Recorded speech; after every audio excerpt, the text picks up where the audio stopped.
délégué à la questure. Donc en fait, cette délégation, souvent on ne sait pas trop ce que ça veut dire, mais il y a un volet très important, c'est les ressources humaines, auquel je consacre 80% de mon temps d'élu et 95% des ennuis que j'ai à gérer au quotidien. Et la problématique de la prévention et de la qualité de vie au travail est évidemment un axe central de mon activité, a fortiori dans une collectivité qui est répartie sur 296 sites dans la Nouvelle-Aquitaine et qui comporte essentiellement des agents techniques, notamment les agents techniques de lycée, qui sont très concernés par les tâches répétitives et donc les troubles musculo-squelettiques. Donc ce matin, au sein de ce salon Préventica, la région Nouvelle-Aquitaine a organisé une conférence sur cette problématique de la prévention des risques au travail et aussi du bien-être au travail, parce qu'il faut rechercher aussi un message positif. Ça s'inscrit dans la politique du président Rousset qui, au début de l'année 2018, a mis 15 chantiers prioritaires, dont un des chantiers avec une demande de mobilisation générale des services et sur la prévention et la qualité de vie au travail et le bien-être.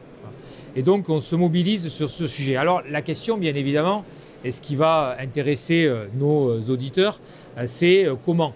Parce que les mettre en grand principe c'est une chose, mais le mettre en œuvre en est une autre. Et donc nous avons présenté ce matin la politique générale de la collectivité et j'insisterai sur deux actions qui sont pour moi à la fois les plus précises et les plus emblématiques. La première, c'est s'appuyer sur le bon sens du terrain, c'est-à-dire de voir des initiatives qui ont été prises par des agents dans des établissements et comment on peut les développer, les démultiplier à l'ensemble des établissements. Et nous présentons sur le stand de la Nouvelle-Aquitaine une grille qui s'installe sur les grosses plonges de façon à ce que les gens puissent simplement être en stature debout, sans flexion, pour nettoyer les plats qui passent dans les fours, etc. Alors ça peut paraître anodin, mais la grosse plonge est le principal élément d'accident du travail et de troubles musculo-squelettiques. Et surtout, cette nouvelle grille, elle a été conçue par des agents de lycée, du lycée Magendie à Bordeaux.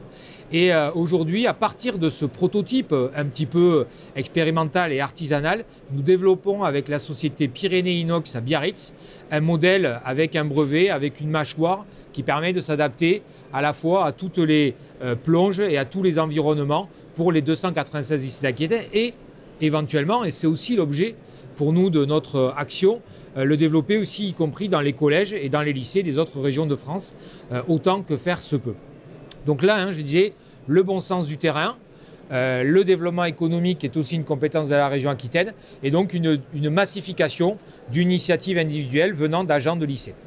Le deuxième exemple, c'est la vaisselle. La vaisselle, pareil, ça peut paraître un sujet un peu anodin, un petit peu léger et pas problématique, mais on avait un poids moyen d'assiette dans la région Nouvelle-Aquitaine de 500 grammes. Et ça allait de 450 à 650 grammes selon les établissements. Et là, on a développé avec une grande entreprise française qui est la société Arc, qui est située dans le nord de la France, qui est le producteur d'Arcopal, que tout le monde connaît. On a développé une assiette allégée avec un cahier des charges qui était, il fallait qu'elle fasse moins de 290 grammes, moins de 300 grammes, pardon. Elle en fait 290. Et donc Arc a lancé un process de développement, de recherche-développement pour produire une assiette à partir de ce qui existait qui fasse moins de 300 grammes. Et donc ils ont créé une nouvelle assiette qui s'appelle la Nova Aquitania, voilà, une nouvelle Aquitaine, et qui permet de faire que le poids annuel d'assiette porté par un agent dans un lycée, il est passé de 67 tonnes à 49 tonnes, soit moins 28 tonnes par an. Ça fait l'équivalent d'un semi-remorque de charge en moins à porter. Voilà, et surtout, ça veut dire que dans les tâches répétitives, parce que c'est celles-là qui provoquent le plus de traumatisme, eh bien, le port de charges légères est beaucoup moins traumatisant que le port de charges lourdes. Voilà un petit peu les deux exemples que je souhaitais évoquer, mais tout cela n'a de sens que s'il y a un réel portage politique de la collectivité, et là-dessus le président Rousset et moi en tant que questeur, donc Pierre Chéret, sommes très actifs sur le sujet pour le démultiplier. Et la prévention, il faut l'aborder non pas comme un coût, mais comme un investissement. C'est un investissement sur le présent en termes de remédiation des problèmes des agents en difficulté, mais surtout, c'est un investissement en prévention pour que les agents qui sont plus jeunes, qui n'ont pas encore de troubles musculo-squelettiques, eh bien, puissent faire toute leur carrière sans avoir de difficultés à ce niveau-là. Alors, on ne résout pas tout. On n'a pas une baguette magique, on n'est pas magicien, on n'est pas merveilleux. Mais en tout cas, on a une volonté politique extrêmement forte de faire avancer ce sujet au niveau de notre collectivité. Enfin, je dirais qu'aussi, le passage dans les stands le montre. On parle souvent dans l'actualité aujourd'hui de la transition écologique, de la transition énergétique. Et moi, je pense qu'il faut aussi parler de la transition du travail en termes de prévention. Parce que c'est aussi insuffler, inculquer de nouvelles pratiques, de nouvelles organisations, utiliser de nouveaux matériaux.